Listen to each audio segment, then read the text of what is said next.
Hello friends, स्वागत है आपका अपने गीतांश आईटी क्लास में। मैं हूं सुनील कुमार और हम पढ़ रहे हैं programming and problem solving through Python language, जो कि A level and O level syllabus के अंतर्गत है और जिसका हम चैप्टर 3 पढ़ रहे हैं। और चैप्टर 3 के हमने 2 पार्ट ऑलरेडी बना चुके हैं, उसे भी आप देख सकते हैं।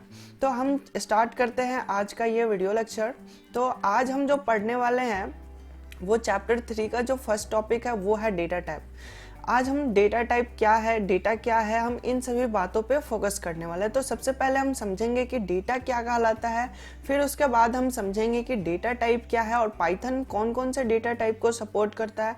उन सभी हम डेटा टाइप को समझेंगे। जैसे कि आप यहाँ पे देखेंगे कि जो हमारा पाइथन है वो 6 टाइप के डेटा टाइप को सपोर्ट करता है। ठीक है, जैसे फर्स्ट है numbers, string, tuples, list, dictionary and Boolean. यहाँ पे 6 का 6 यहाँ पे आपको दिखाई दे रहा है। बट आज का जो वीडियो लेक्चर है इसमें हम इन सभी को कवर नहीं करेंगे।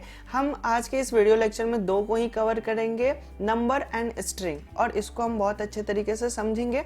बट 2 ही को सीखेंगे, बाकी जो 4 बच रहे हैं उसको हम नेक्स्ट पार्ट में समझेंगे।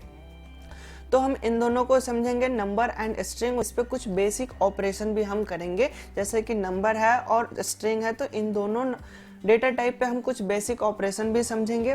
तो चलिए स्टार्ट करते हैं आज का ये वीडियो लेक्चर। सबसे पहले हम समझते हैं व्हाट इज डेटा। डेटा क्या कहलाता है, तो हमने जानते हैं या फिर हमने पहले भी समझ रखा है कि डेटा क्या है। तो डेटा अल्फ़ाबेट्स, डिजिट्स एंड बहुत सारे सिंबल के कलेक्शन को ही हम डेटा कहते हैं। और यहाँ पे डेफिनेशन भी लिखा हुआ है, कलेक्शन ऑफ अल्फ़ाबेट्स, जैसे कि A to Z हो गया। डिजिट्स, डिजिट्स मीन्स होता है 0 to 9। यहाँ पे और भी बहुत सारे नंबर्स होते हैं, जैसे कि मोबाइल नंबर हुआ, अकाउंट नंबर हुआ, तो वो सब भी एक डाटा कहलाएगा। ठीक है, तो डाटा को होने के लिए अल्फ़ाबेट का कलेक्शन होना चाहिए, डिजिट का कलेक्शन होना चाहिए, या फिर कोई सिंबल होना चाहिए। तो इन सभी के कलेक्शन को हम क्या कहते हैं, डाटा कहते हैं। आइए हम इसको एक डायग्राम से समझते हैं। एक स्टूडेंट का एग्जांपल लेते हैं। जैसे कि यहाँ पे आप देखेंगे कि ये एक स्टूडेंट है। तो स्टूडेंट की पहचान क्या है, ये कैसे कह सकते हैं कि ये स्टूडेंट है। तो हम इस बेस पे कह सकते हैं कि ये किसी कॉलेज या किसी स्कूल में पढ़ते होंगे, या फिर इसका कोई रोल नंबर होगा। तो आइए हम इनके डिटेल को देखते हैं। स्टूडेंट का जो आई कार्ड है, आई कार्ड हम देख के ये बता सकते हैं कि ये एक स्टूडेंट है। तो आई कार्ड में क्या होता है, तो आई कार्ड यहाँ पे देख सकते हैं। तो आई कार्ड यहाँ पे है, ये एक आइडेंटिफायर है। ठीक है, जो क्या करता है, तो स्टूडेंट को आइडेंटिफाई करने का काम करता है। आइडेंटिफाई करने का मतलब क्या है कि ये जो आई कार्ड है, आई कार्ड में होता क्या है, तो आई कार्ड आप भी देखे होंगे, आपके पास भी होगा।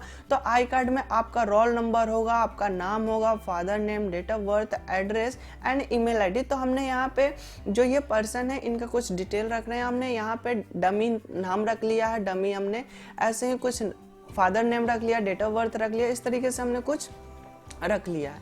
ठीक है, और यहाँ पे आप देखेंगे कि रोल नंबर 1 हो गया, नेम इनका प्रिया हो गया, और फादर नेम राम सिंह हो गया, इनका कोई डेट ऑफ बर्थ हो गया, और इनका एड्रेस जो है वो दिल्ली है, और इनका ईमेल एड्रेस जो है वो abc@gmail.com। तो यहाँ पे हमने ऐसे डमी कुछ डेटा रख लिया है। तो डेटा क्या है, तो जो हमारे रियल लाइफ एंटिटी का रिकॉर्ड को रखता है, जो उसके आइडेंटिफाई करता है, उस ऑब्जेक्ट को आइडेंटिफाई करता है, तो उसे हम डेटा कहते हैं। और डेटा होने का हमने डेफिनेशन में क्या देखा, तो उसमें कोई डिजिट्स होने चाहिए। जैसे कि यहाँ रोल नंबर में आप देख सकते हैं 0 और 1 एक डिजिट है, अंक है, नंबर है।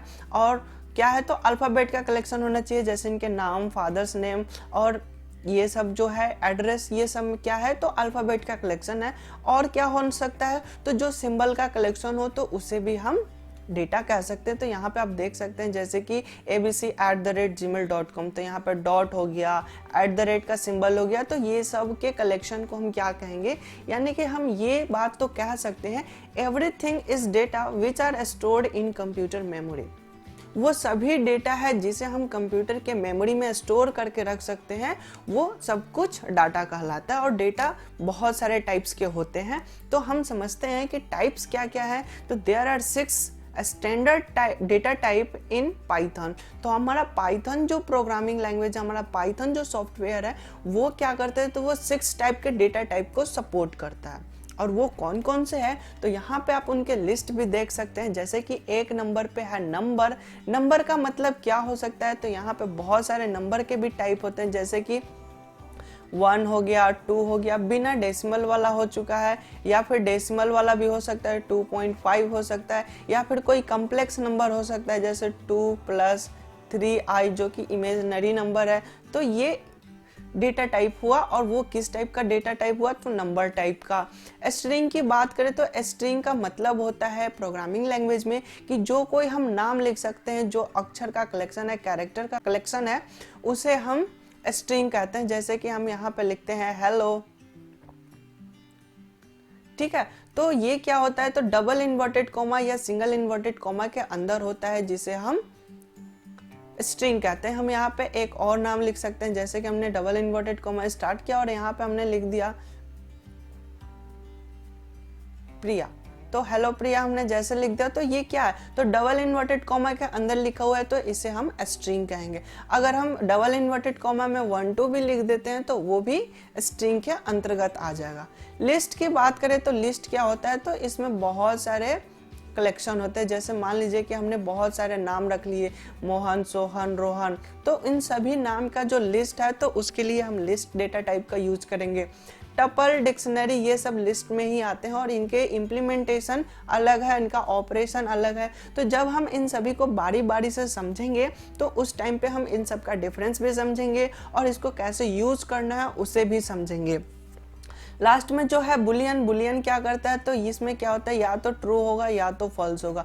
तो जो ट्रू और फॉल्स दो ही डेटा को स्टोर करता है, ये ट्रू और फॉल्स को ही डिनोट करता है, उसे हम बुलियन डेटा टाइप भी कहते हैं। तो इन सभी को हम समझेंगे एक एक करके। तो आज का जो हमारा वीडियो लेक्चर है उसमें हम इन दो डेटा टाइप को कवर कर रहे हैं, नंबर एंड स्ट्रिंग, और ये दोनों बहुत ही इंपॉर्टेंट है स्टार्टिंग में। तो हम चलिए स्टार्ट करते हैं, समझते हैं नंबर्स क्या होते हैं, व्हाट इज नंबर्स।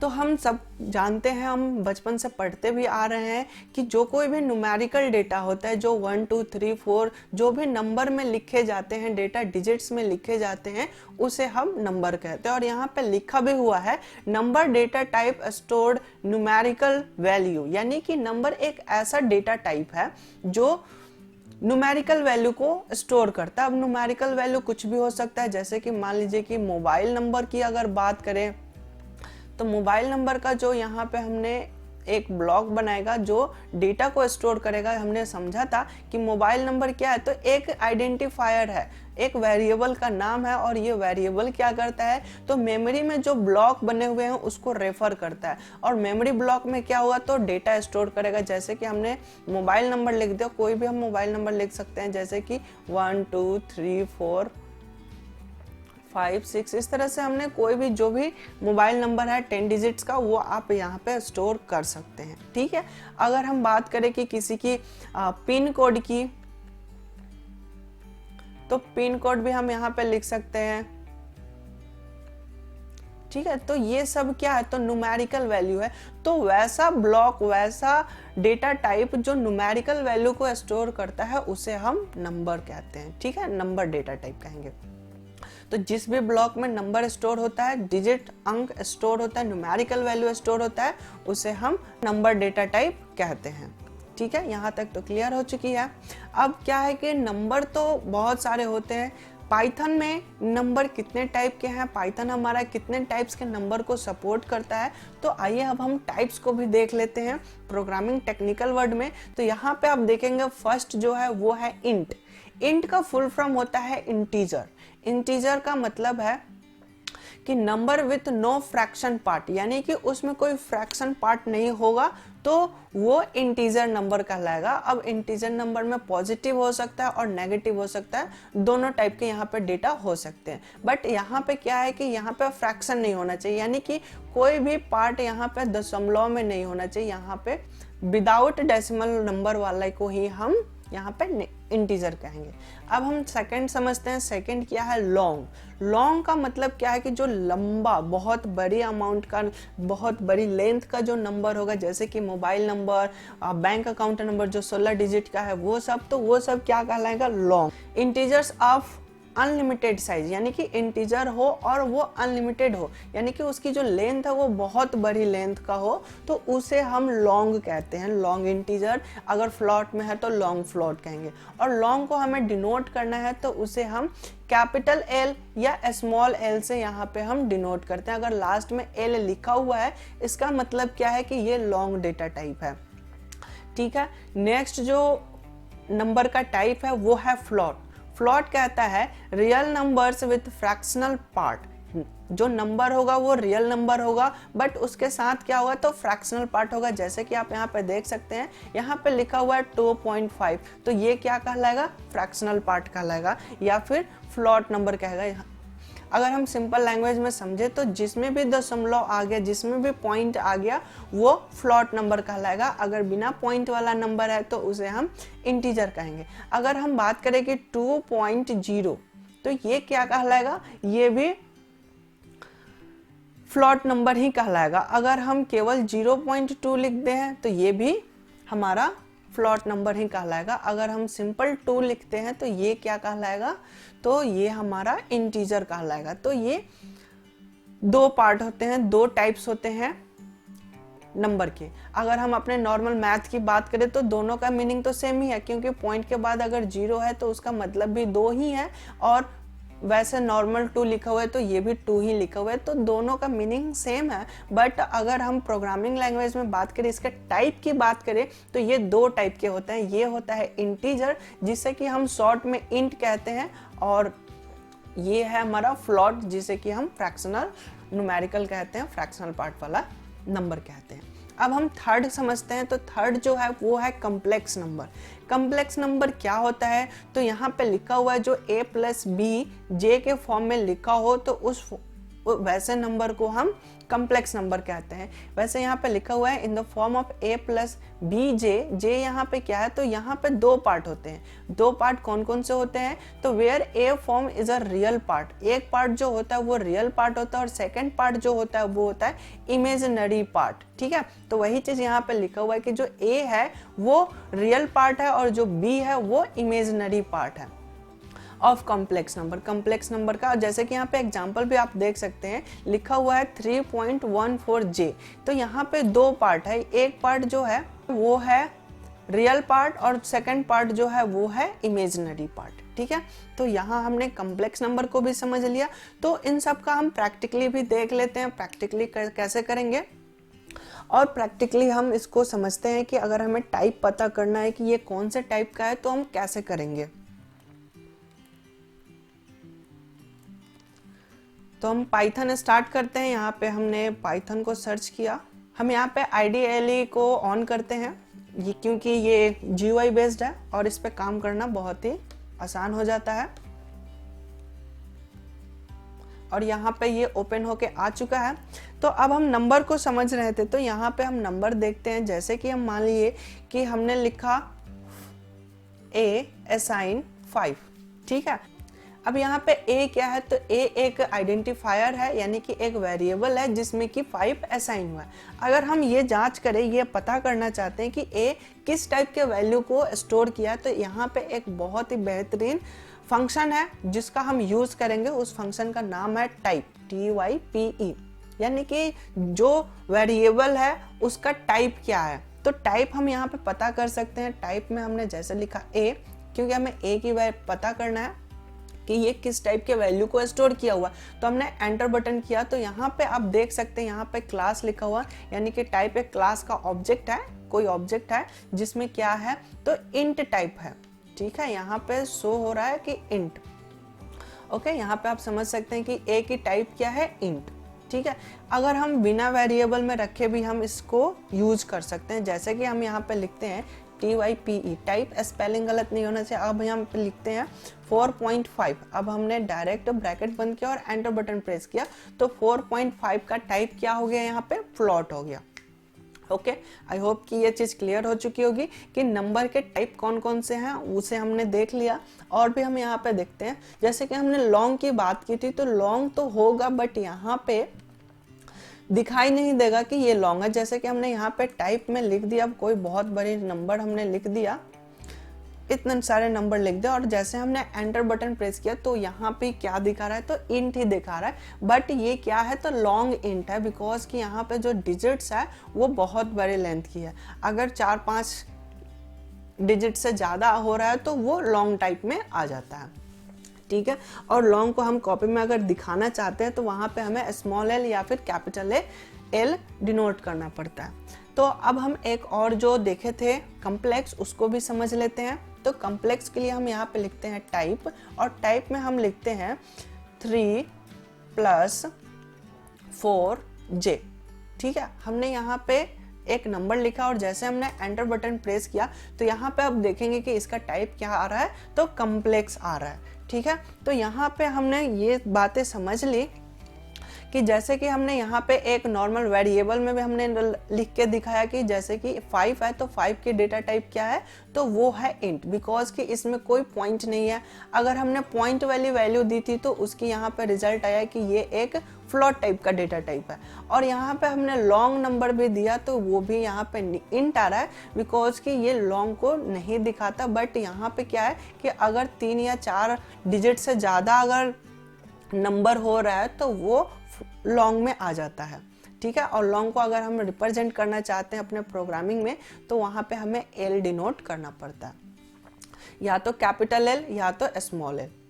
और हम कम्प्लेक्स नंबर की बात करें तो यहाँ पे हमने एक नंबर लिखा जो कि एक रियल पार्ट है और दूसरा जो है वो इमेजिनरी पार्ट है। तो इमेजिनरी पार्ट वाले जैसे इस नंबर को हमने लिखा तो यहाँ पे हमारे डेटा टाइप आ चुका है कम्प्लेक्स। तो हमने यहाँ पे बहुत सारे नंबर के टाइप को भी देख लिया, और टाइप को चेक करने के लिए हमने कौन से फॉर्मूला को यूज़ करें, कौन से फंक्शन को, तो एक टाइप फंक्शन है जो कि पाइथन में सपोर्ट करता है और ये बहुत ही बेहतर है। किसी भी टाइप के डेटा को समझना है तो डेटा टाइप हमें पता करना है तो उस डेटा को इस टाइप के फंक्शन में पास करेंगे तो वो हमें दिखाई दे देगा, ठीक है। तो यहाँ पे हमने नंबर को समझ लिया, तो अब हम थोड़ा सा बेसिक ऑपरेशन समझ लेते हैं। बेसिक ऑपरेशन जैसे कि हमें जोड़ना है, घटाना, तो वैसे तो हम प्रोग्रामिंग में करते आ रहे हैं, बट एक बार और हम देख लेते हैं कि दो नंबर को अगर हमें ऐड करना है तो वो कैसा आएगा।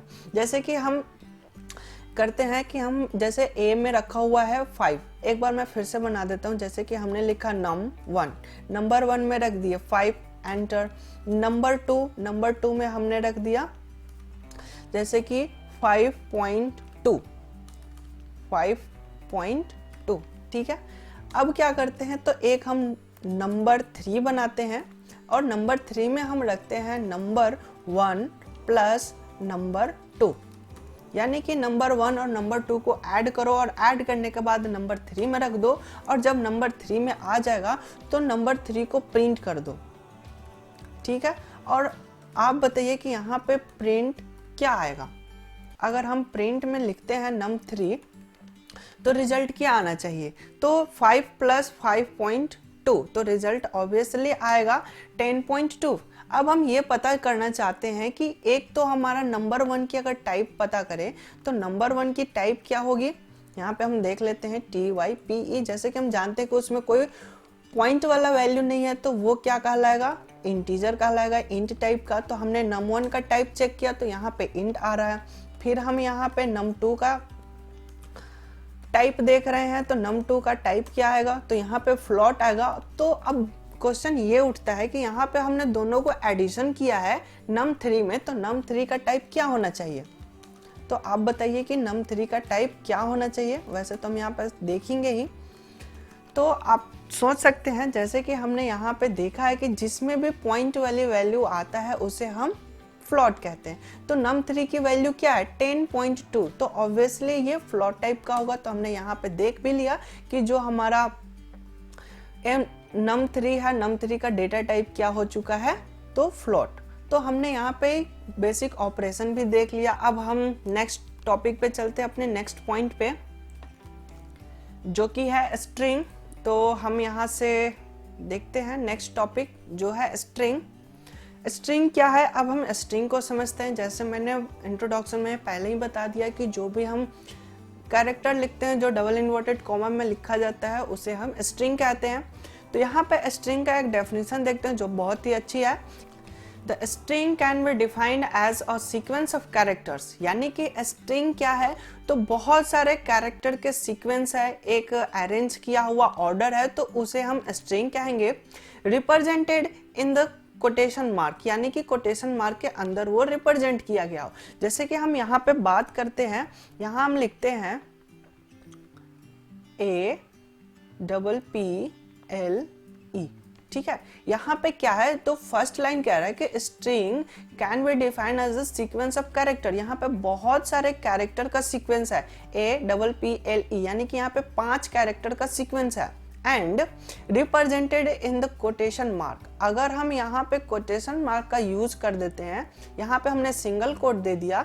कोट का मतलब क्या है यहाँ पे कि इन्वर्टेड कॉमा, और इन्वर्टेड कॉमा यहाँ ऊपर दिया जाता है, तो हमने यहाँ पे सिंगल इन्वर्टेड कॉमा दे दिया। तो अगर ये इन्वर्टेड कॉमा के अंदर कैरेक्टर का सीक्वेंस है, अक्षरों का समूह है, तो उसे हम स्ट्रिंग कहेंगे। और in Python we can use single, double और triple quotes to define a string, यानी कि अगर हम सिंगल कोट्स के अंदर कोई लेटर लिख रहे हैं तो वो भी स्ट्रिंग है, डबल कोट्स के अंदर कोई लेटर लिख रहे हैं तो वो भी स्ट्रिंग है, इवन ट्रिपल कोट्स के अंदर लिख रहे हैं तो वो भी स्ट्रिंग है। बट ट्रिपल कोटेशन का यूज हम कब करते हैं, तो वो मल्टीपल लाइन को स्ट्रिंग में लिखने के लिए हम यूज करते हैं। जैसे हमारे पास 3-4 लाइन है, उन सभी को हमें स्ट्रिंग में लिखना है, तो उसके लिए हम ट्रिपल कोट्स का यूज करते हैं। और सिंगल और डबल को लिखने के लिए सिंगल लाइन स्ट्रिंग के लिए हम यूज करते हैं। इवन हमने प्रीवियस वीडियो में जब कमेंट समझ रहे थे, तो कमेंट में हमने ये देखा था कि कमेंट के लिए हम ट्रिपल कोट का यूज करते हैं, तो बट वहाँ पे ट्रिपल कोट का यूज कमेंट के लिए नहीं किया जाता था, वो स्ट्रिंग में कन्वर्ट होता था। तो स्ट्रिंग में कन्वर्ट करके हमने उसको एक वेरिएबल में भी असाइन करके और प्रिंट आउट करके भी हमने दिखाया था, तो वहाँ पे हमने ट्रिपल कोट्स का यूज किया था। तो पाइथन जो हमारा है वो तीनों कोट्स को सपोर्ट करता है। आइए हम एक एग्जाम्पल के साथ इसे समझते हैं और इसका मेमोरी रिप्रेजेंटेशन भी समझेंगे। तो हमने यहाँ लिखा नेम इज इक्वल टू यहाँ पे हम नहीं पढ़ते, यहाँ पे हम पढ़ते हैं असाइन, ठीक है। नेम असाइन राजू, यहाँ पे नेम क्या है, तो नेम एक वेरिएबल नेम है, एक रेफरेंस है जो मेमोरी ब्लॉक को रेफर करेगा, और उस मेमोरी ब्लॉक में क्या होगा, तो राजू होगा, ठीक है। अब हमने लिखा नेम 2, यानी कि इसका सेकंड नेम क्या है, तो सेकंड नेम हो गया कुमार। और यहाँ पे आप देखेंगे तो हमने यहाँ पे सिंगल कोट्स का यूज किया है, तो सिंगल कोट्स में ये भी स्ट्रिंग है, और डबल कोट्स में हमने लिखा है तो ये भी एक स्ट्रिंग है। और स्ट्रिंग होने का क्या शर्त है, तो ये शर्त है कि वो कैरेक्टर का सीक्वेंस होना चाहिए, अक्षर का समूह होना चाहिए, और किसी कोट्स के अंदर इनक्लोज होना चाहिए। तो यहाँ हमने फर्स्ट लाइन में सिंगल कोट्स का यूज किया है, एंड सेकेंड नेम में हमने डबल कोट्स का यूज किया है। अब क्या करना है, तो प्रिंट कर दो नेम को। तो अगर हम नेम को प्रिंट करते हैं तो क्या प्रिंट होगा, सिंपल राजू प्रिंट होगा, ठीक है। तो आइए अब हम इसका एक मेमोरी रिप्रेजेंटेशन भी देखते हैं कि मेमोरी में ये काम कैसे करते हैं, मेमोरी में ये कैसे स्टोर हुआ होगा। तो यहाँ पे हम एक मेमोरी का ब्लॉक लेते हैं जो पार्ट में नेम स्टोर हुआ है, ठीक है। तो नेम क्या है, तो नेम एक वेरिएबल है, एक नाम है जो मेमोरी ब्लॉक को रेफर करता है, एक रेफरेंस की तरह काम कर रहा है, एक आइडेंटिफायर का काम कर रहा है जो उस ब्लॉक का आइडेंटिफाई करेगा जिसमें राजू स्टोर है। यानी कि इस ब्लॉक में क्या रखा हुआ है, राजू रखा हुआ है, RAJU। हर ब्लॉक में एक एक कैरेक्टर को स्टोर किया गया है जिसका रेफरेंस किसके पास है, नेम के पास है। और जैसे ही हम नेम को प्रिंट करेंगे तो इस पूरे ब्लॉक को प्रिंट कर देगा। और यहाँ पे आप लास्ट में देखेंगे तो लास्ट ब्लॉक जो होता है उसमें एक और स्पेशल कैरेक्टर होता है जिसे हम नल कैरेक्टर बोलते हैं, जो क्या है, तो वो कैरेक्टर प्रिंटेबल नहीं होता। यानी कि अगर हम प्रिंट कराएं तो वो जो लास्ट कैरेक्टर है वो प्रिंट आउट नहीं होता। वो किस लिए यूज किया जाता है, तो वो कैरेक्टर को जो हमारा स्ट्रिंग है उसको एंड करने के लिए होता है। यानी कि हमारा ये स्ट्रिंग कंप्लीट हो चुका है, यहाँ पे टर्मिनेट कर दो, तो उसके लिए इंडेंटेशन है कि यहाँ पे ये लाइन खत्म होता है, ये जो स्ट्रिंग है खत्म होता है, तो उसके लिए इसका इस सिंबल का, इस कैरेक्टर का यूज किया जाता है। अब हम बात करते हैं कि अगर हम नेम को प्रिंट कराते हैं तो पूरे का पूरा राजू यहाँ पे प्रिंट हो जाएगा, ठीक है। बट हम क्या चाहते हैं कि केवल सपोज कि हम कोई एक अक्षर चाहते हैं, यहाँ पे हम केवल ए को प्रिंट कराना चाहते हैं कि केवल एक ए आ जाए, या फिर हम एक एक कैरेक्टर को प्रिंट कराना चाहते हैं, तो उस केस में हम क्या करेंगे। या फिर हम चाहते हैं कि राजू में से केवल राज बाहर आकर प्रिंट हो जाए, यानी कि किसी स्ट्रिंग का सब स्ट्रिंग प्रिंट आउट करवाना चाहते हैं, तो उस केस में हम क्या करेंगे। तो बेसिक ऑपरेशन में हम सीखेंगे। पहले तो हम इसका इंडेक्सिंग देखते हैं। एक कंसेप्ट बहुत ही अच्छा है जिसको हम कहते हैं इंडेक्सिंग। इंडेक्सिंग क्या होता है, तो जितने भी ब्लॉक्स बने हुए हैं उन सभी ब्लॉक्स का नंबर होता है, और इस नंबर को हम बोलते हैं इंडेक्स नंबर या इंडेक्सिंग कहते हैं। ठीक है, जो कि हर ब्लॉक को एक स्पेशल नंबर होता है, और स्टार्टिंग कहाँ से होता है, तो 0 से स्टार्ट होता है, यानी कि इसका जो स्टार्टिंग नंबर होगा वो 0 होगा, और जितनी बड़ी लेंथ होगी स्ट्रिंग की उतनी बड़ी ब्लॉक बनेगी, और ये एक नंबर असाइन होते जाएगा हर ब्लॉक के लिए। जैसे कि रूम नंबर होता है कि रूम नंबर 2 में मोहन रहता है, रूम नंबर 3 में सोहन रहता है, तो अगर हमें सोहन के पास जाना होगा तो रूम नंबर 3 खोलेंगे। तो उसी प्रकार से अगर हमें ए को प्रिंट कराना है तो हम केवल इंडेक्स नंबर 1 को प्रिंट कराएंगे। ठीक है, अगर हमें पूरे को प्रिंट आउट कराना है तो हम यहाँ से नेम को प्रिंट कराएंगे, तो पूरा का पूरा ब्लॉक प्रिंट हो जाएगा। ठीक है, पूरे ब्लॉक का मतलब कि लास्ट वाले को छोड़ के। ठीक है, ये हमारा जो 4 नंबर है, इस नंबर को छोड़ के बाकी सभी प्रिंट आउट होंगे। हर स्ट्रिंग के लास्ट में कोई भी लिस्ट बनता है तो उसके लास्ट में एक नल कैरेक्टर होता है जो उसको टर्मिनेट करने का काम करता है। अब हम बात करते हैं इसके रिवर्सिंग ऑर्डर का। ठीक है, यानी कि अगर हमें पीछे से कुछ प्रिंट आउट कराना होगा लास्ट के तरफ से, यहाँ से क्या होगा कि अगर हम 0 प्रिंट कराएंगे तो R प्रिंट हो जाएगा, 1 प्रिंट कराएंगे तो A प्रिंट होगा। अगर हम माइनस में लिखते हैं तो क्या होगा, तो इसको हम बोलते हैं रिवर्स इंडेक्सिंग, यानी कि अब हम पीछे की तरफ से प्रिंट आउट करने चाहते हैं। जैसे कि हम इन्हें यहाँ पे लिखा -1, तो -1 क्या होगा कि जो लास्ट कैरेक्टर होगा वो प्रिंट होगा। 0 करते हैं, 0 तो माइनस में हम नहीं लिख सकते, तो जैसे हम 0 प्रिंट आउट कराएंगे तो 0 में हमारा फर्स्ट कैरेक्टर ही प्रिंट आउट होगा। यानी कि यहाँ पे क्या है कि इंडेक्स नंबर 0 और इंडेक्स नंबर -4 दोनों एक ही ब्लॉक को रिप्रेजेंट करता है। कभी कभी क्या होता है कि हम लास्ट अक्षर को प्रिंट आउट करना चाहते हैं कि लास्ट अक्षर क्या है उसे ही हमें दिखाना है या उसी को एक्सेस करना है, तो उसके लिए हम यहाँ से लेकर पूरे लास्ट तक ट्रैवल करते हैं एक एक करके। तो उससे कहीं बेटर होता है कि आप डायरेक्ट पीछे पहुँच जाओ। हम लास्ट में पहुँचने के लिए -1 सिंबल -1 इंडेक्स नंबर का यूज करेंगे। तो -1 लास्ट ब्लॉक को रिप्रेजेंट करता है, लास्ट कैरेक्टर को रिप्रेजेंट करता है। ठीक है, तो इस तरीके से ये इंडेक्सिंग कंसेप्ट है। इंडेक्स क्या होता है, तो हर ब्लॉक का एक स्पेसिफिक नंबर होता है जिसके मदद से उसे हम एक एक करके एक्सेस कर सकते हैं। और भी स्ट्रिंग में बहुत सारे ऑपरेशन है, जैसे कि यहाँ पे आप ये देख सकते हैं लिखा हुआ है प्रिंट नेम प्लस name2, यानी कि जब ये कोडिंग चलेगा तो इसका आउटपुट क्या आएगा, तो यहाँ पे आ जाएगा Raju Kumar.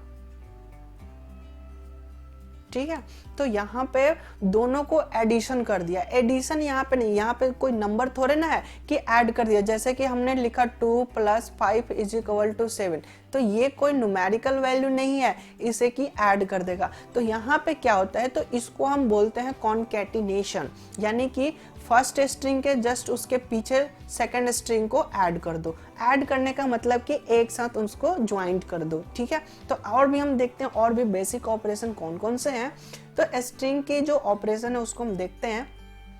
We can use slash operator. यहाँ पे जो आपको स्क्वायर ब्रैकेट जो जिसे हम बिग ब्रैकेट भी बोलते हैं, तो ये जो ब्रैकेट है इसको हम स्लैश ऑपरेटर भी बोलते हैं। स्लैश ऑपरेटर इसलिए बोलते हैं क्योंकि जो स्ट्रिंग है उस स्ट्रिंग को ये पार्ट में डिवाइड कर देता है, उसमें से हर एक अक्षर को स्लाइस कर देता है, उसमें टुकड़े टुकड़े कर देता है, उसको एक एक करके बाहर निकाल सकता है। यानी कि अब हम यहाँ पे लिख दिए इंडेक्स नंबर 2, अगर ब्रैकेट के अंदर हमने 2 लिख दिया तो जो 2 नंबर इंडेक्स था वो उसे प्रिंट कर देगा।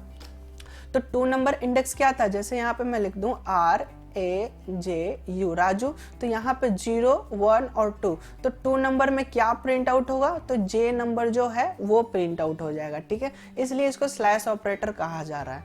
To access the data of the string and colon operator access substring. अब यहाँ पे कॉलन ऑपरेटर का काम क्या है, तो कोई भी स्ट्रिंग है तो उसमें से कोई सब स्ट्रिंग निकालना है। अगर कोई बड़ा सा नंबर है जैसे राजू है, तो राजू में से हमें राज को लिखना है, तो उसके लिए हमें कॉलन ऑपरेटर का यूज करना पड़ेगा। और कॉलन ऑपरेटर में हमें स्टार्टिंग एंड एंडिंग पॉइंट को बताना पड़ेगा कि इंडेक्स नंबर 0 से लेकर इंडेक्स नंबर 2 तक आप प्रिंट करो, इंडेक्स नंबर 3 तक प्रिंट करो, तो वो हमें बताना पड़ेगा। और हम इन सब का प्रैक्टिकली भी देखने वाले हैं।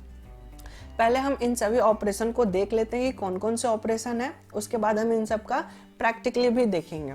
अब नेक्स्ट जो ऑपरेशन है वो कह रहा है कि फॉर कॉन्कैटिनेट, यानी कि कॉन्कैटिनेशन करने के लिए हम प्लस ऑपरेटर का यूज करेंगे। जैसे कि अभी अभी हमने देखा था नेम प्लस नेम 2 को हमने ऐड किया था जिसमें राजू कुमार प्रिंट हो रहा था, तो उसी को यहाँ पे बता रहा है कि अगर हम प्लस ऑपरेटर यूज करते हैं तो उस क्यों करते हैं, तो उसको कॉन्कैटिनेट करने के लिए। कॉन्कैटिनेट में क्या होता है, तो 2 स्ट्रिंग यूज किए जाते हैं जो एक दूसरे से ज्वाइंट हो जाते हैं एक के बाद एक।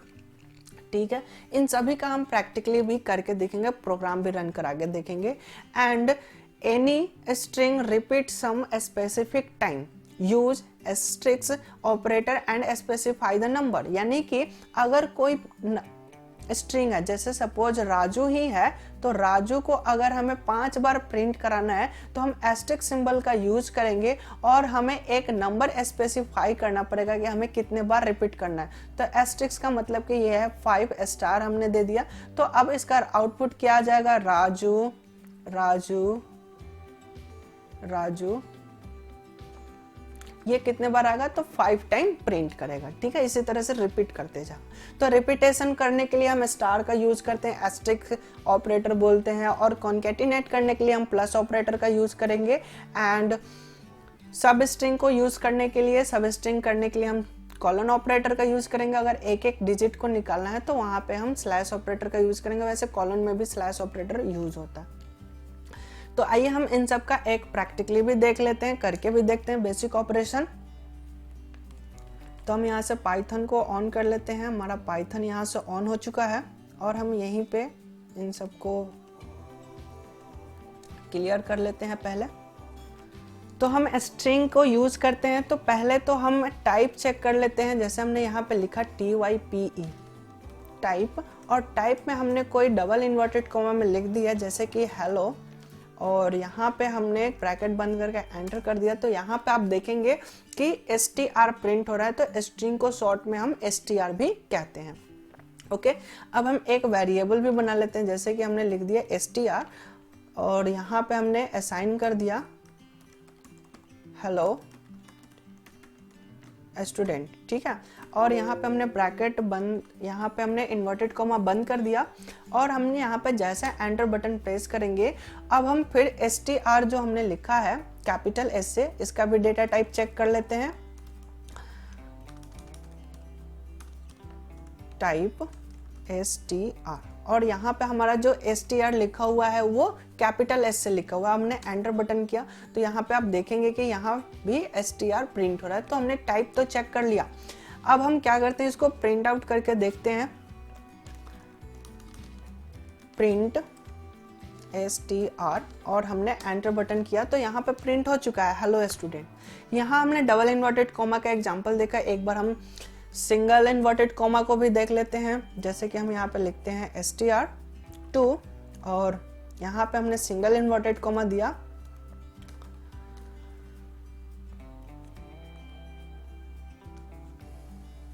यहाँ हमने लिख लिया वेलकम टू GIITM। ठीक है, और सिंगल इन्वर्टेड कॉमा करके हमने एंटर बटन प्रेस किया। अब आप यहाँ पे देखेंगे कि यहाँ एक str2 बन चुका है। str2 का भी हम टाइप चेक कर लेते हैं str2, और यहाँ हमने एंटर बटन किया। यहाँ पे आप देख सकते हैं यहाँ जो इसका टाइप आ रहा है वो भी स्ट्रिंग आ रहा है, क्योंकि यहाँ str लिखा हुआ है, str शॉर्ट में लिखा हुआ है स्ट्रिंग का। अब हम इसे प्रिंट आउट करके देख लेते हैं, प्रिंट str2। ठीक है, और एंटर हमने बटन किया, यहाँ पे आ रहा है वेलकम टू GIITM। अब हम क्या करते हैं, तो बेसिक जो ऑपरेशन हमने देखा था उसे समझते हैं। जैसे कि हम यहाँ पे प्रिंट कराते हैं, प्रिंट str प्लस str2। ठीक है। हमने यहाँ पे क्या किया, तो जो हमारा दो वेरिएबल बना था str एंड str2, इन दोनों को हमने प्रिंट कराया। तो यहाँ पे आप देखेंगे hello student welcome to GIITM, तो ये दोनों एक साथ अटैच है बिकॉज कि यहाँ पे हमने स्पेस नहीं दिया था स्टार्टिंग में या फिर सेकंड के लास्ट में, तो जो जैसा लिखा हुआ होगा वैसा यहाँ पे प्रिंट आउट होगा। ठीक है, अब हम हेलो स्टूडेंट को 2 बार प्रिंट आउट करके भी दिखा देते हैं, रिपीट करके।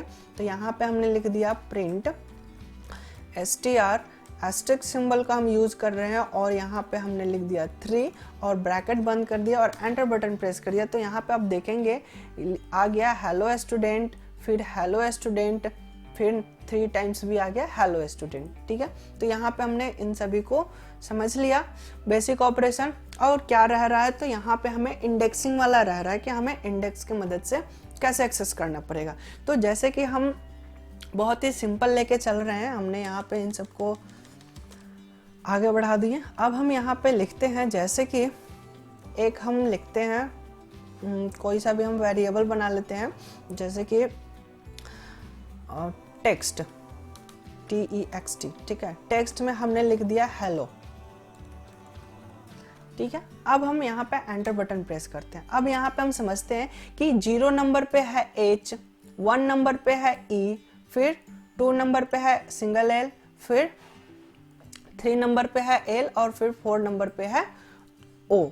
ठीक है, यानी कि टोटल हमारे पास 5 कैरेक्टर है, बट स्टार्टिंग रेंज क्या हो गया 0 to 4। तो अब हम एक एक करके प्रिंट आउट कराते हैं, जैसे कि हम यहाँ पे प्रिंट कराते हैं प्रिंट, या फिर डायरेक्ट लिख देते हैं टेक्स्ट और स्लैश ऑपरेटर का यूज करेंगे, और इसके अंदर में जिस भी लेटर को प्रिंट कराना है, जैसे कि हमने 0 लिख दिया और एंटर बटन प्रेस किया, तो यहाँ पे आप देखेंगे कि H प्रिंट आउट हो चुका है। ठीक है, फिर से हम इसी को करते हैं टेक्स्ट, और यहाँ पे हमने लिख दिया 4। ठीक है, और 4 करने के बाद हमने यहाँ पे एंटर बटन प्रेस किया, तो यहाँ पे आ गया O, क्योंकि यहाँ पे आप देखेंगे कि यहाँ हो गया 0, फिर हो गया हमारा यहाँ 1 2 3 एंड 4। तो ये 4 नंबर यहाँ पे O है, इसलिए यहाँ पे हमारा O प्रिंट आउट हो चुका है। ठीक है, अगर हमें यहाँ पे 3 लेटर को प्रिंट आउट कराना होगा, फर्स्ट 3 लेटर को प्रिंट आउट कराना है, तो हम क्या करेंगे, तो यहाँ पे हम कॉलन ऑपरेटर का यूज करेंगे 0:3, यानी कि हमें फर्स्ट 3 कैरेक्टर को प्रिंट कर दो। तो 3 कैरेक्टर प्रिंट होने का मतलब क्या है, यहाँ पे जब हम रेंज देते हैं तो रेंज में क्या होता है, तो ये हो गया हमारा 0 1 2 3। ठीक है, तो हमने 3 दिया, तो 3 देने का मतलब क्या है कि 3 - 1, 3 से पहले तक का, तो 3 नंबर जो है उसके पहले तक का जो हमारा नंबर है उतने को प्रिंट कर दो। तो 0 1 2 को प्रिंट कर दो। तो स्टार्टिंग वैल्यू क्या हो गया 0, यानी कि 0 से स्टार्ट करना है, और कब तक प्रिंट कराना है, तो 3 से पहले तक का। तो 3 जो इंडेक्स नंबर है उसके पहले तक का प्रिंट आउट होगा। तो यहाँ पे आउटपुट क्या आने वाला है HEL। हमने एंटर बटन प्रेस किया, यहाँ पे आ गया HEL। ठीक है, तो इस तरीके से हम रेंज को भी प्रिंट करा सकते हैं और एक एक करके भी प्रिंट आउट करा सकते हैं। अगर मान लीजिए कि हमें प्रिंट आउट कराना है ELL, तो इस बार हम रेंज क्या देंगे, तो हमने इसी को यहाँ पे लिखते हैं। अब हमें स्टार्टिंग कहाँ से करना है, तो इसको हम समझते हैं। जैसे कि हमारा ये इंडेक्स नंबर हो गया 0 1 2 3, हमें किसको प्रिंट कराना है, तो इतने पार्ट को हमें प्रिंट आउट कराना है। तो हमारा स्टार्टिंग इंडेक्स क्या हो जाएगा 1, एंड एंडिंग इंडेक्स क्या होगा, तो हम यहाँ पे 4 लिखेंगे कि हमारा जो रेंज है वो 4 से 1 कम होना चाहिए। तो 4 - 1, यानी कि 1 से स्टार्ट हो और 4 - 1 तक चले, 4 - 1 तक यानी कि 3 नंबर तक। ठीक है, तो हमारा जो यहाँ पे रेंज देना होगा वो क्या देंगे, तो 1:4, यानी कि ये 4 - 1 तक चलेगा। अब हमने एंटर बटन प्रेस किया, तो यहाँ पे आप देखेंगे कि आउटपुट हमारा HELL आ चुका है। तो इस तरीके से हम कुछ बेसिक ऑपरेशन करते हैं, और भी हम इसके बहुत सारे फंक्शन को समझेंगे जब हम स्ट्रिंग का फंक्शन पढ़ेंगे। जब हमारा फंक्शन चैप्टर स्टार्ट होगा, जो कि हमारा चैप्टर 5 है, उसमें हम बहुत सारे फंक्शन को समझने वाले हैं। जितने भी डेटा टाइप हम पढ़ रहे हैं इन सबको हमें एक बार और पढ़ना है, बस उसमें बहुत सारे फंक्शन को पढ़ेंगे जो कि चैप्टर 5 में है। और अभी जो हम समझ रहे हैं ये बेसिक ऑपरेशन समझ रहे हैं और ये डेटा टाइप क्या होता है उसकी बेसिक बातें हम समझ रहे हैं। सो यहाँ पे हमने बेसिक ऑपरेशन को भी समझ लिया एंड इंडेक्सिंग को भी समझ लिया। इंडेक्सिंग में एक और चीज़ रह रहा है जो कि है हमारा नेगेटिव पॉइंट। तो नेगेटिव को भी हम एक बार प्रिंट आउट करा सकते हैं। जैसे कि हम यहाँ पे समझते हैं तो 0 नंबर तो हमारा यहाँ पे दिखाई नहीं देगा, तो यहाँ पे क्या है -1, 0 तो हमारा प्रिंटेबल होगा ही नहीं। ठीक है, जो लास्ट है इंडेक्स वो तो प्रिंटेबल होगा नहीं, तो हमारा जो लास्ट होता है वो होता है -1, -2, -3, कुछ इस तरीके से आएगा। तो अब हम यहाँ पे ये प्रिंट आउट करना चाहते हैं। यहाँ पे हमने लिख लिया टेक्स्ट -1। ठीक है, अब हमने जैसे एंटर बटन प्रेस किया वो ओ आ गया। ओ क्यों आ गया? क्योंकि हमारा लास्ट जो डिजिट है वो है ओ, इसलिए यहाँ पे ओ आ चुका है। ठीक है, और हमने जो 4 प्रिंट आउट कराया था तो इसमें भी ओ आ रहा था। क्यों आ रहा था?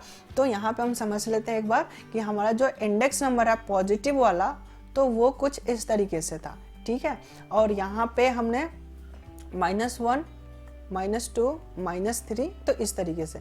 तो ए का जो इंडेक्स है वो पॉजिटिव में 4 है और नेगेटिव में -1 है। ठीक है, तो अगर हम -1 प्रिंट कराते हैं तो वो लास्ट डिजिट को प्रिंट करेगा जो कि ओ है, और हम 4 नंबर करेंगे तो 4 इंडेक्स को प्रिंट कराएगा। ठीक है, तो यहाँ पे हमने माइनस वाले को भी समझ लिया।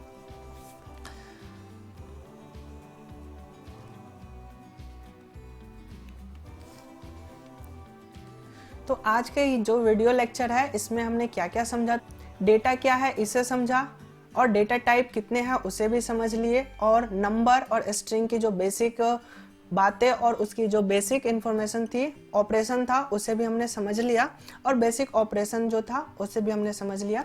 अगर ये वीडियो आपको पसंद आई हो तो प्लीज़ लाइक करें एंड अपने दोस्तों के साथ इसे शेयर करें। अगर आप हमारे यूट्यूब चैनल पर नए हैं तो प्लीज़ हमारे चैनल को सब्सक्राइब करें एंड बेल आइकन प्रेस करें, ताकि जब भी कोई नई वीडियो अपलोड हो नोटिफिकेशन सबसे पहले आपके पास पहुंचे। Thanks for watching this video.